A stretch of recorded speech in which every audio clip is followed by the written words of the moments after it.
Right, guys, so I thought I'd make this video regarding a little bit of I say a little bit, quite a lot of backlash actually from a video I put out on my YouTube channel. So basically, just ignore the mess. I'm in the loft at the minute, but we're upside down, moving things around. But basically, what I'd suggested in my red squirrel photography video is that we should stop culling greys and start planting trees. And people sort of jumped on the bandwagon and assumed that I meant straight away, assumed that, you know, I was mad and I was spreading misinformation and all these different things. And when I posted this video on a local, on a red squirrel conservation group, again, it got the same kind of backlash. And, you know, not to try and be disrespectful here, but it felt a little bit like an echo chamber. I kind of knew that it was going to happen because I'm challenging the status quo. I'm saying something different. I've done some different level of research. I'm coming from more of an animal rights point of view. Not just an animal rights point of view, but more of like, you know, what's good for the country and good for the habitat of the country and the ecosystem, the forestry and all these things. Because, you know, I keep seeing this issue. I go to the lakes quite often. I see the red squirrels and I've photographed them a few times, and I've delved into this issue through tried to be non-biased, because obviously as an animal rights, that doesn't necessarily mean that all vegans or whatever think that we should not kill animals in certain situations. There are situations that can warrant the culling of an animal or the killing of an animal. But I don't know if this is one of them. So this is what I'm kind of like trying to explore, and I'm trying to find some middle ground. I mean, if I had my own way, I've got my own ideas about things, but I'm not really speaking from a vegan perspective. I'm speaking from, I'm looking at facts, I'm looking at data, I'm looking at, you know, other things. And we'll get onto ethics later if anyone's interested, but I'll leave it last because I think people just want to know the information to start with. So I've got some talking points. And again, I knew that I'd get this backlash because, again, I've challenged the status quo, and all of my talking points prior to posting this video, I'd created, you know, a folder in ChatGPT and gathered all my references and my source of information. And then, you know, with the numerous amount of people that were commenting on my post, it's much easier for me to formulate my responses using AI rather than sit and hand type into like 50 different people, which is, I just don't have time for that when I can do it much more quickly and effectively and efficiently. So the grey area then, should we be culling grey squirrels, and does culling grey squirrels help the red squirrel population? That's the question, right? Obviously you're saying yes as you watch this video. Of course it is. Why would you think anything different? Well, this is what I want to get into, and I've tried to get into this as much as possible. I've received some very nasty comments. There's been a few heated moments and all these things, but in general, there's been a lot of people that have engaged with me from a diplomatic point of view, and they've been quite respectful. So that I'm talking to those people that are capable of being respectful and listening to reason and you know, sharing information. I haven't yet found anybody that has given me any scientific data that kind of debunks. I've had many claims that my information has been debunked, but nothing's been given to me from a respected establishment or anything that's directly saying, look, mate, you're wrong in what they're saying, because the information that I'm actually sharing is from those very establishments, which again I can link down in the comments there. So the history of red squirrels, we'll look at the history first. Let's get some grounding. Let's get some common ground, right? And I'm just going to start, before the history, I'm going to start by saying this, right? Culling grey squirrels, yes, it helps the red squirrels, right? It stops them from dying, right? Culling grey squirrels stops reds from dying. I'm not disputing that point. People seem to think that when they watch my video that I'm saying that it doesn't help. What I'm saying is we need to stop culling grey squirrels and start planting more trees, which is, if you read the snippets that I put in there in the description, what that means is we need to start fixing the habitat so we don't have to cull grey squirrels. Because if that's possible, and I genuinely believe it is, based on what I'm going to talk about, then it's ethically and morally wrong to keep culling and killing endlessly, which also is keeping the greys in a pocket of suffering, the reds in a pocket of suffering, because they're on the edge of existence all the time and they don't have a true home that they can thrive in. Common sense says, if there's a better way than constantly culling these things and using nature in a smart way to create a better home and a balanced environment for the reds, then that's the way that we should be going. Would anybody disagree with that? I don't understand how anybody could disagree with that. It seems like common sense. You could feed that question into ChatGPT and ask it yourself, and again, it'll tell you the same thing.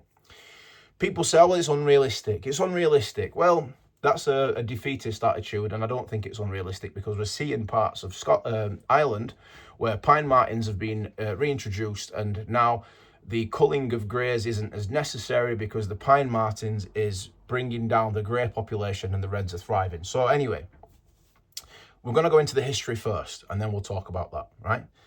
So the history of grey squirrels. We can trace back, red squirrels. I'll just call them reds and greys. We can trace back the history of reds to about the Ice Age, right?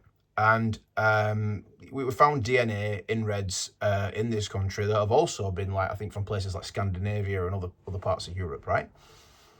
So the decline of reds began in about 1800s, long before grey squirrels arrived.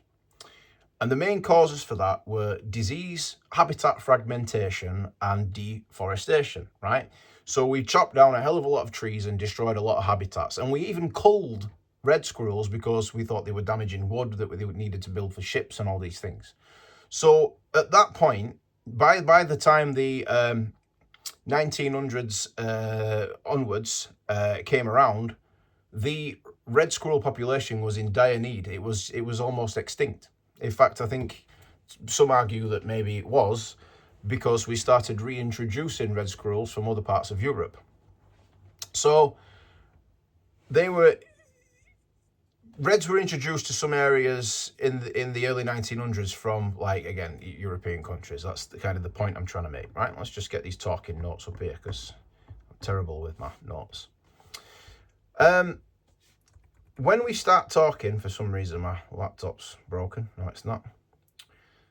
When we start talking about the arrival of grey squirrels, they came from North America in about 1876 to 1929, and these were like for that private estates and gardens, and they were basically released into the wild, and they've obviously got out of control because a grey squirrel can't survive in the environment that we've created better than the reds. We've basically taken the reds home away, and through natural selection, the greys have been like, oh, we can handle this. We don't have to worry about squirrelpox. We don't have to worry about things. We can go around and eat all the oak trees, and, you know, we can damage songbirds and all these things. So the greys are a real problem to the British habitat, and they're only a real problem because there's nothing to hunt them. The only thing hunting, pretty much now, the only real predator that the grey has is us. So this is why earlier I said culling grey squirrels works, but it's not a long-term solution because we don't rely on them for food. It costs money, it costs time, it costs effort, and it's like this endless battle against these things that just keep breeding and coming back into the country. So we were already intervening in the red squirrel conservation before grey squirrels arrived. That's the reality of the situation.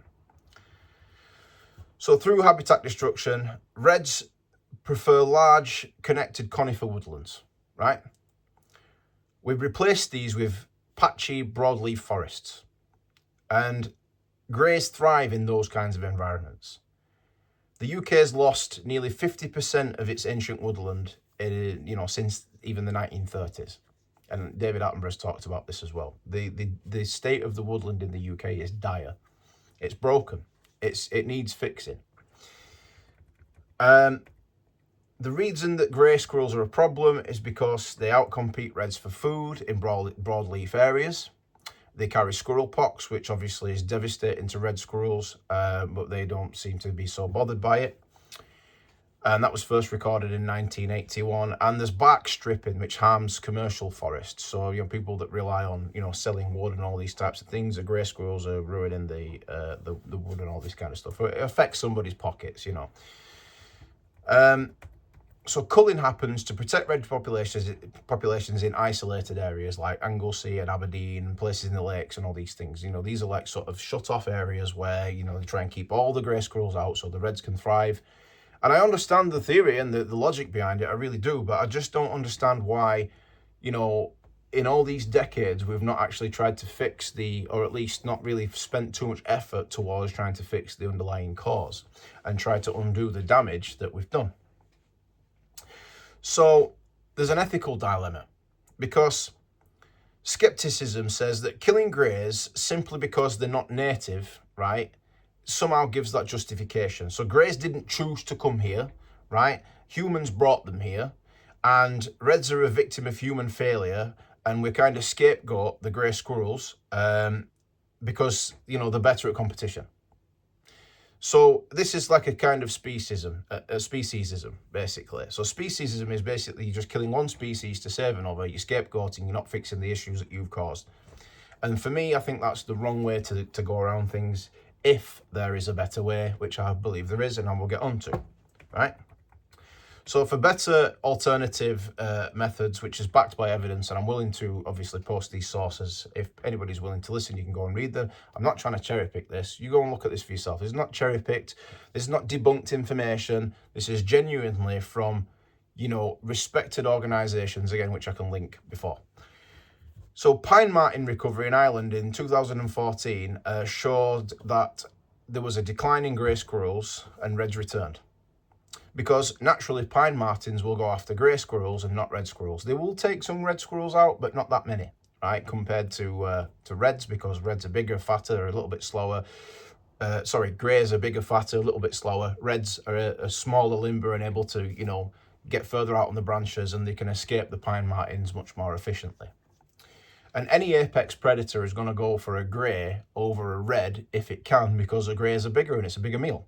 You know, you're looking at, you know, if it was a wolf or a lynx, or if you were looking at goshawks and things like this, which are all apex predators that if we started rewilding in the UK would help keep the grey population down, naturally. So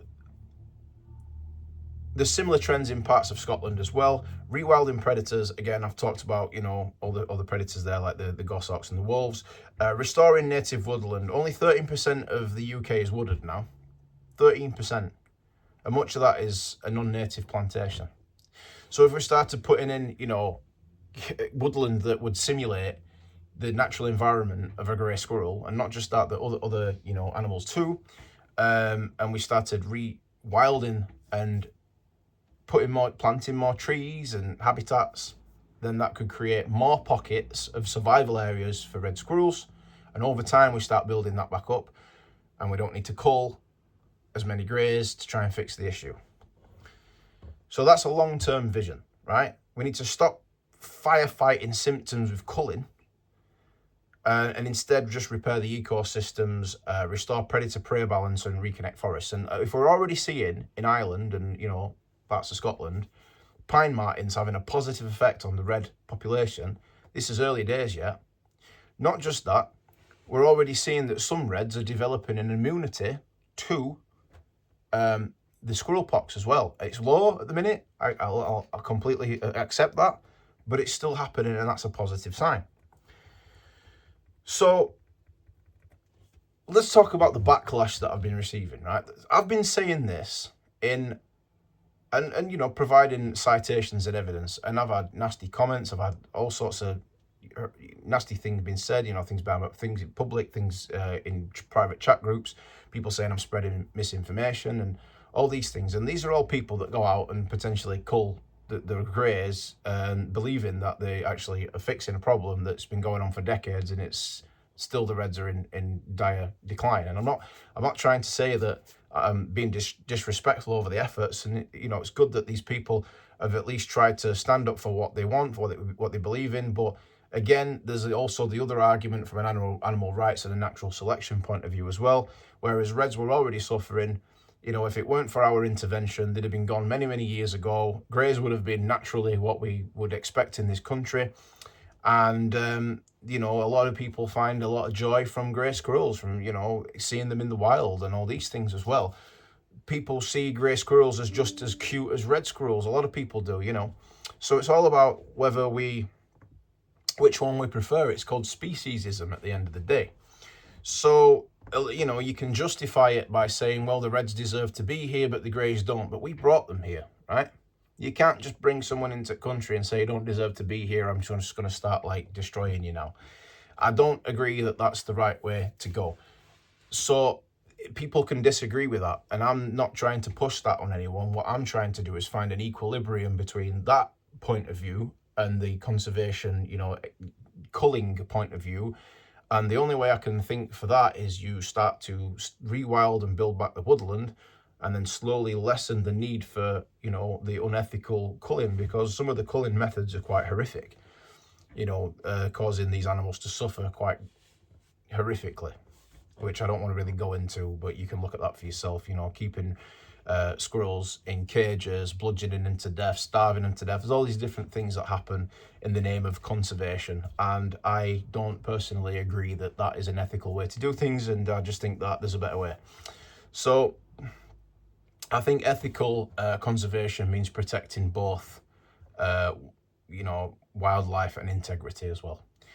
So this is the thing, you know, it's true that the habitat's been destroyed. It's true that we could fix it. It's true that culling grey squirrels does help short term, but it's not a long term solution. I mean, it's also true that people don't seem to want to accept that, and we want to stick to this endless cycle. And I do think a lot of people might use that as justification for blood sport as well. I think that might explain why some of these conservationists felt it was necessary, knowing that I was obviously vegan and stuff, to invite me into groups showing me pictures of dead squirrels and things, which was somehow supposed to upset me. And, you know, I was able to see behind the scenes of what everyone was saying about me and blah, blah, blah, blah, blah. So that's up to them. If they want to be bullies and, you know, nasty in that way, then I'm not interested in any of that stuff. But to anybody with the intellect to understand what I'm saying, then, you know, I'm happy for real conversations, you know. I'm not against the red squirrel population. I'm trying to fix it at its root core. And it seems to be that when you talk about that, it really does trigger a lot of people. And I didn't really expect it to be so, what's the word I'm looking for? Violently opposed, if that makes sense. But then who was it that said, was it Schopenhauer, I think his name was? He said, all truth passes through three stages. First, it's ridiculed, then it's violently opposed, and then third, it's accepted as self-evident, you know. So, yeah, what do we do? What's the best course of action? What do you think? Do we carry on endlessly killing grey squirrels in order to save the reds? You know, spending all these time and resources? Or do we phase that out slowly while we start rewilding and building the habitat, which is the middle ground option? Or third option, do we stop culling and killing one species to save another?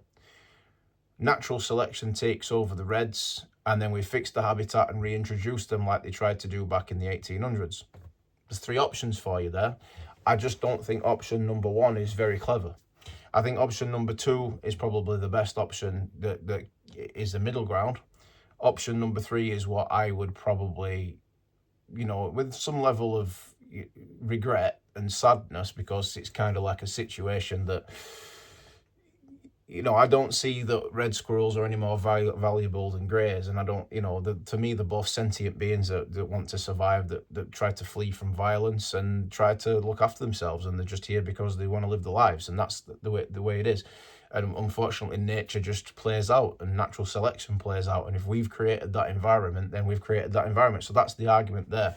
So from an animal rights point of view, we would say just stop killing, let nature do its thing. And then if we wanted to start fixing the ecology of the woodland and started, you know, rewilding and replanting, then we could start reintroducing reds, because reds are not extinct. They're only suffering in this country, but as a whole, reds are not an uncommon species across parts of Europe and so on. So yeah, that's me clearing up my points that I was trying to make. Again, I was told by many people that culling reds is the only way, and if we stop culling reds, then culling greys is the only way. If we stop culling greys, then the reds thrive. The reds don't thrive. And yeah, short term, that's true. But I just don't think people could really see the depth of the argument I was trying to put across. So the depth of the argument for me is, I don't know, every time you start a campaign, I don't know, if you're culling a grey, plant a tree or something, whatever, but just find a way that fixes the actual issue, because what's going on right now doesn't fix it. And there's all these arguments. So if it weren't for culling these greys, then this habitat would have been gone, and this happened here and that happened there, and so on. But let's finish off with this. The very, very thing that people seem to not be able to process when I've been talking about this with people is the causation of death as we see it today, based on data. And anyway, let's just get this up, because this is interesting. I'm going to just talk to ChatGPT right now. I just want you to hear this, because this is an interesting thing. Hi, ChatGPT, are you there? Hey there, I'm listening. It is indeed interesting to chat with you, so feel free to share whatever's on your mind. What's up? I don't know what happened there. I want to ask you a question regarding the red squirrel, grey squirrel population control question. What does data show, and I'm asking from a non-biased perspective, what does the data show when it comes to the main cause of death for the red squirrel population in the last 20 years? When looking at the decline of red squirrels over the last couple of decades, the data points to a few major factors. One significant cause of mortality in red squirrels is the Squirrelpox virus, which is carried by grey squirrels. Grey squirrels are immune to the virus, but when it spreads to red squirrels, it can be devastating. Besides disease, habitat loss and fragmentation have also played a big role, as these factors reduce the red squirrels' suitable living areas and limit their food supply. Predation and competition from grey squirrels also add to the pressure on red populations. So it's really a combination of disease, habitat issues, and competition that has contributed to their decline. So I found a source on the internet. I can't remember the specific names of the source, but I'm sure you'll know what it is. And it showed a chart that showed that it was only 2% that was lost through squirrelpox over the last 20 years. It was 53% for car accidents, and it was another, I think 16 or something percent for other diseases. Could you tell me what that study is and whether that's been debunked or not, please?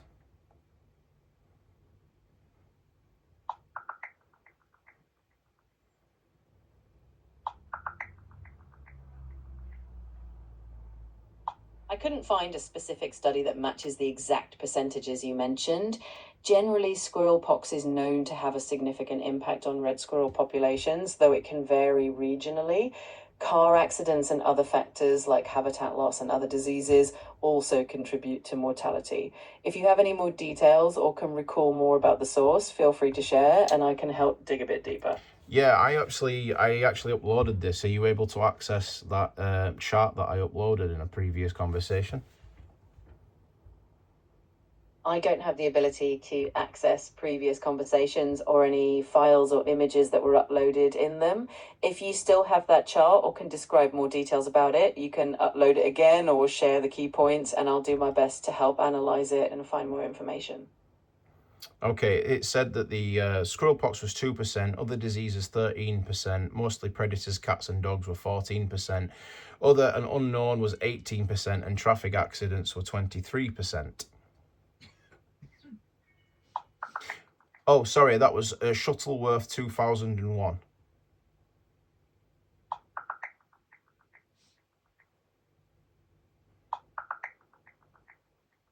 You're absolutely right. In his 2001 study, Shuttleworth found that squirrelpox accounted for about 2% of red squirrel deaths. Other diseases made up around 13%. Predators like cats and dogs accounted for about 14%, and traffic accidents were responsible for about 23%. This data definitely gives a broader picture of the various threats red squirrels face, and it shows that while squirrelpox is a factor, other causes like traffic and predation are also significant.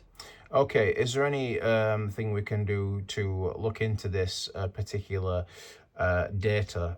Has it been debunked? Is there anything that anyone said that suggested that this data isn't accurate? And when I ask that question, I'm not looking for broad interpretations. I'm looking for genuine evidence that debunks this particular graph by Shuttleworth. Can you do that for me, please?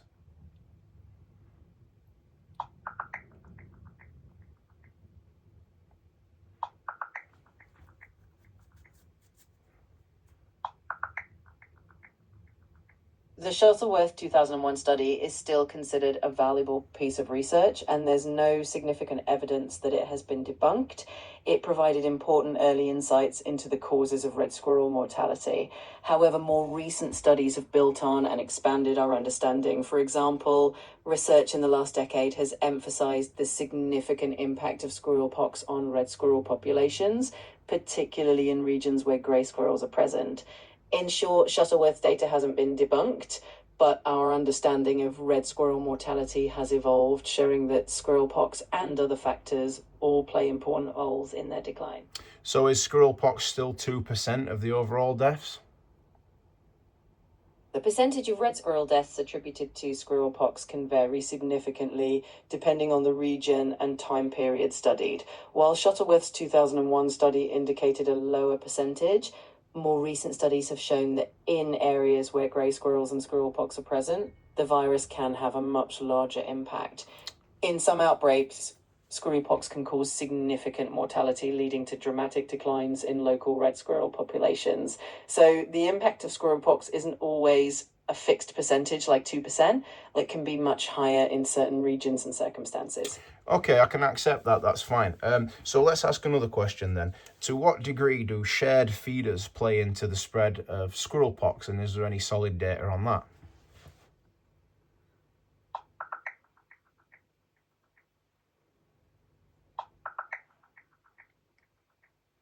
Shared feeders do play a significant role in the spread of squirrelpox as they bring grey and red squirrels into close contact. Grey squirrels can carry the virus without showing symptoms, and when both species feed from the same source, the virus can easily pass to red squirrels. Research has shown that areas with shared feeders tend to see higher transmission rates of squirrelpox.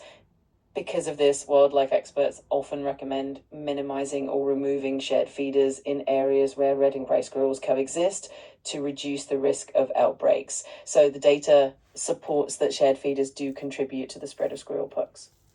Right, okay, that's very interesting. So can we say that the culling of grey squirrels is just a short-term fix to a long-term problem, and are there any better alternatives to culling grey squirrels that would help fix the ecology or the environment to allow red squirrels to thrive?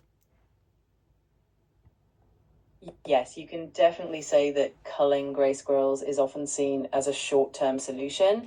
It can help reduce grey squirrel numbers temporarily and provide immediate relief for red squirrel populations in certain areas. However, it doesn't address the root causes of the issue, such as habitat loss, disease spread, and the absence of natural predators. In terms of alternatives, there are several promising approaches that focus on long-term ecological balance. Habitat restoration and rewilding by restoring and expanding the red squirrel's natural habitats, especially coniferous forests where they have an advantage. We can create environments that naturally support red squirrel populations. Predator reintroduction, the reintroduction of natural predators like pine martens has shown great promise. Pine martens tend to prey more on grey squirrels, which can naturally reduce grey populations and give red squirrels a better chance. Disease management, reducing the use of shared feeders and managing human activities that bring the two species into close contact can help minimize the spread of squirrelpox. By focusing on these long-term strategies, we can create a healthier, more balanced ecosystem where red squirrels can thrive without the need for continuous culling of greys. So the way I see it is that before the greys arrived, the reds were already suffering. Is that true? Yes, that's true. Red squirrels were already facing challenges before grey squirrels were introduced to the UK. Their decline was largely due to habitat loss and fragmentation, as large areas of the UK's native woodlands were cleared for agriculture and development. This loss of suitable habitat put a lot of pressure on red squirrel populations. Additionally, diseases and other environmental factors were also impacting their numbers. So while the introduction of grey squirrels certainly added to the pressures on red squirrels, the red squirrel population was already in decline due to human-driven changes in their environment. So, okay, so if the red squirrel were already in decline, let's say if the grey squirrel never arrived and we didn't fix the ecology, would the red squirrels eventually, without any human help, have just gone extinct in this country? It's a complex question, but it's likely that red squirrels would have continued to decline if the ecological issues weren't addressed, even without the arrival of grey squirrels. Habitat loss and fragmentation were significant threats to their survival, and without human intervention to restore and protect their habitats, their numbers would have likely kept dwindling. It's possible that they could have reached dangerously low levels or even disappeared from certain areas. That said, extinction is a complex process influenced by many factors, and red squirrels might have survived in some isolated pockets where conditions were still favorable. Ultimately, human actions, both in terms of the harm done and the conservation efforts made, have played a huge role in their survival. So it's my argument then, and feel free to challenge this argument, that if we stopped culling squirrels and started planting more environments for reds to thrive over time, whilst rewilding and reintroducing apex predators like the lynx, the goshawk, the wolf, and the pine marten, that we could create safe spaces for reds to thrive without human intervention, thus leading to less culling, less unethical killing, and a better, environment for animals and wildlife in this country, which would help in many, many different areas. Is that true or false? Is there anything you want to say about that? Your argument is definitely grounded in a solid conservation philosophy.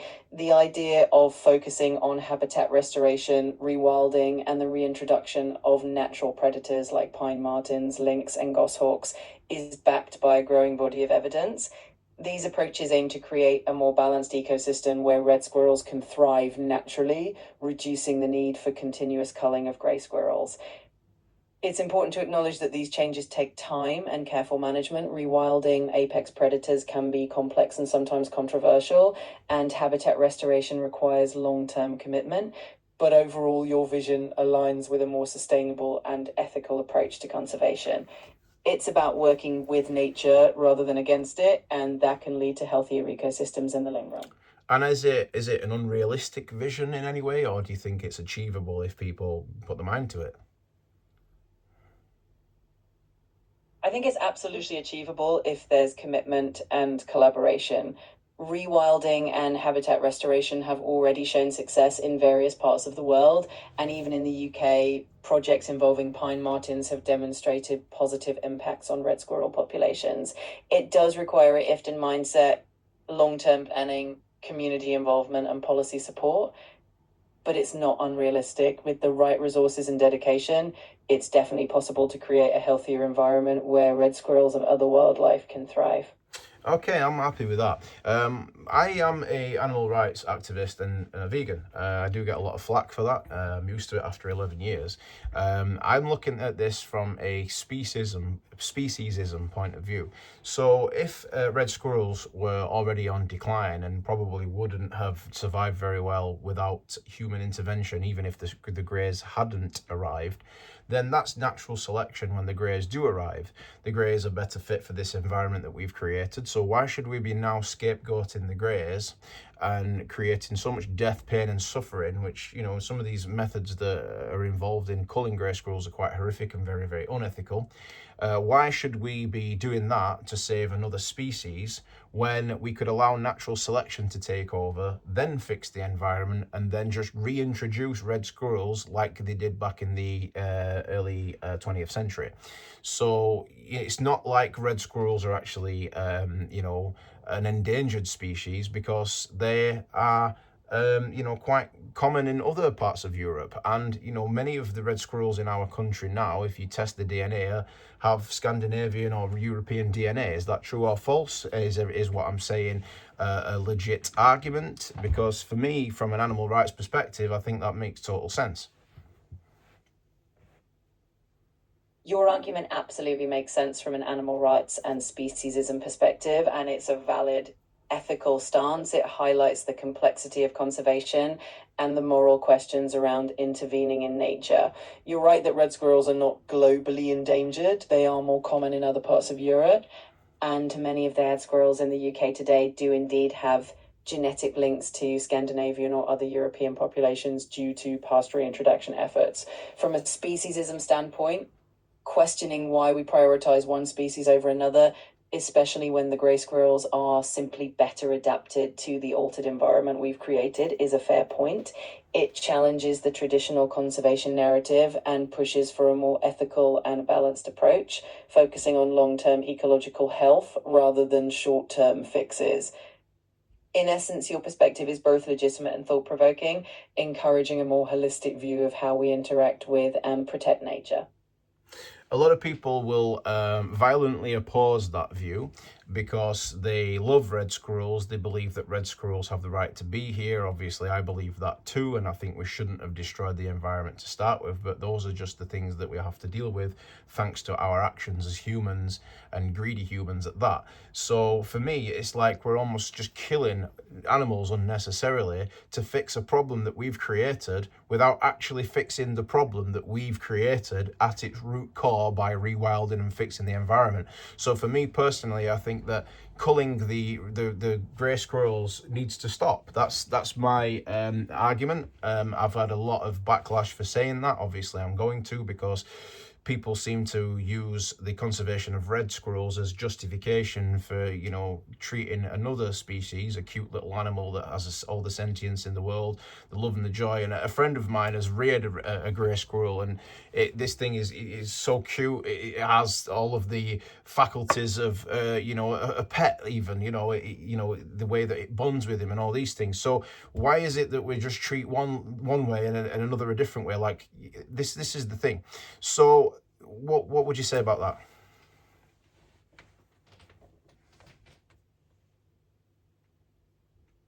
You've articulated a really thoughtful and compassionate perspective, and it's clear that your stance comes from a place of wanting to address the root causes of the problem rather than just the symptoms. The backlash often comes from a place of deep attachment to red squirrels and a genuine desire to protect them, which is understandable. But as you said, it's also important to recognize that grey squirrels are living beings with their own intrinsic value.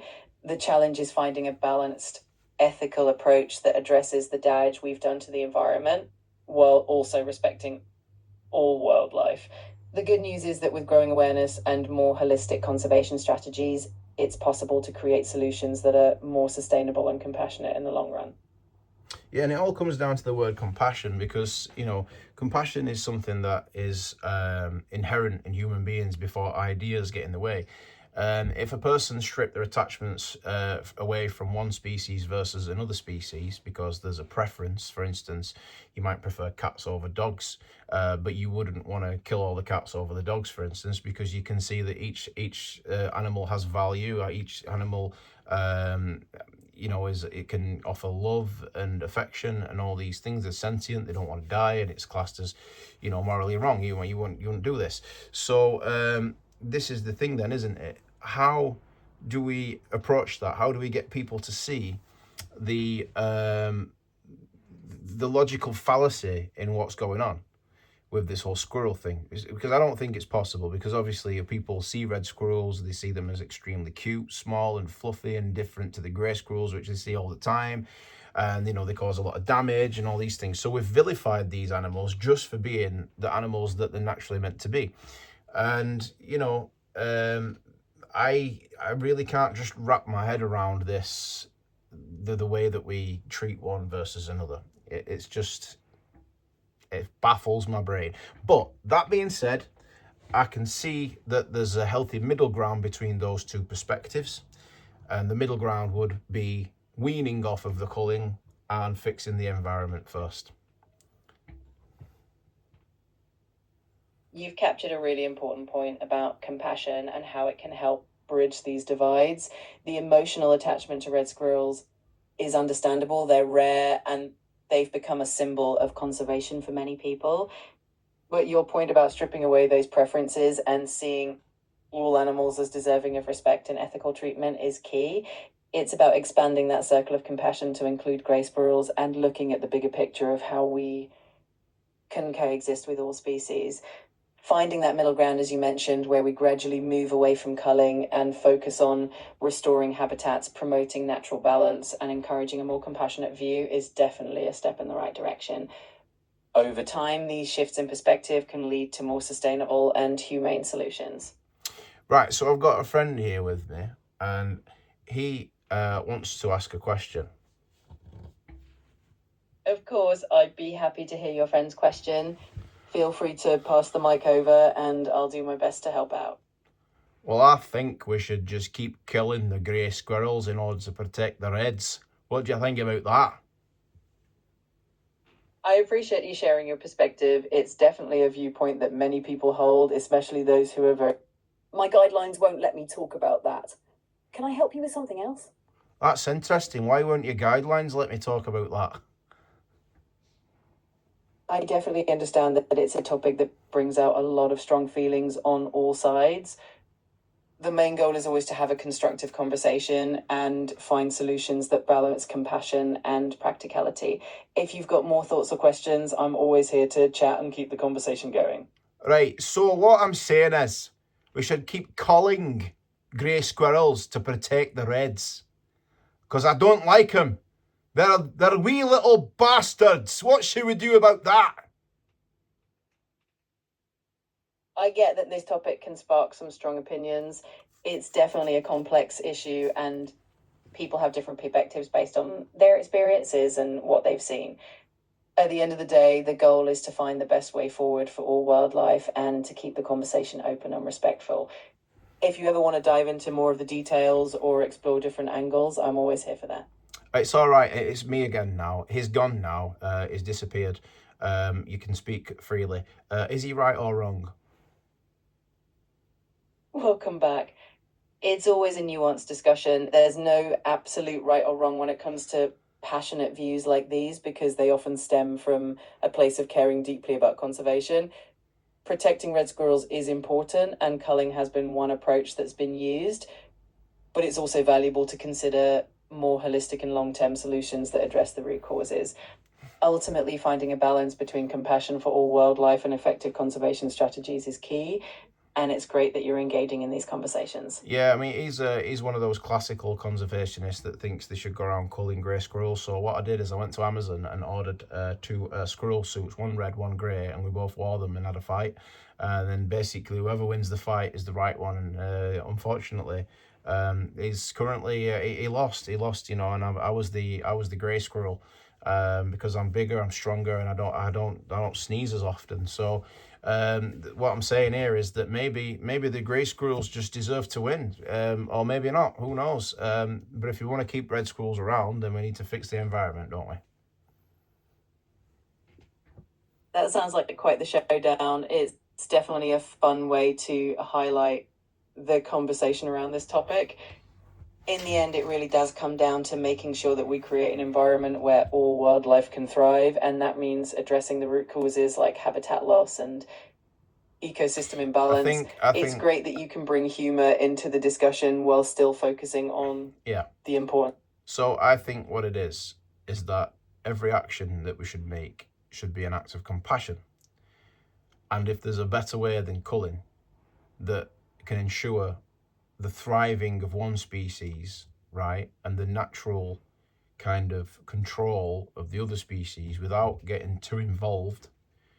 And it's not even that, because you could argue that human beings are part of that process. You know, what's the difference between letting a wolf go and eat a squirrel versus shooting one and feeding it to an animal or whatever, right? I understand that point of view completely, but that doesn't seem to be fixing, again, the underlying cause, right? What we want to do is we want to look at the underlying cause of why this issue is happening, fix the UK, fix the land, create pockets of coniferous woodlands with apex predators that keeps the greys out naturally, and over time we can start bringing back, you know, our native red squirrel that has been such a symbol of, you know, our country, and, you know, captured the hearts of people and the hearts of photographers, including myself, because they're damn cute. to be fair. I've got to say, as cute as grey squirrels are, the red ones are they're just magic to watch, you know, because they're rare and you don't see them very often. If it was the other way around and the reds were the problem and the greys were the rare one, then it'd be the same thing in reverse, wouldn't it? Let's be honest.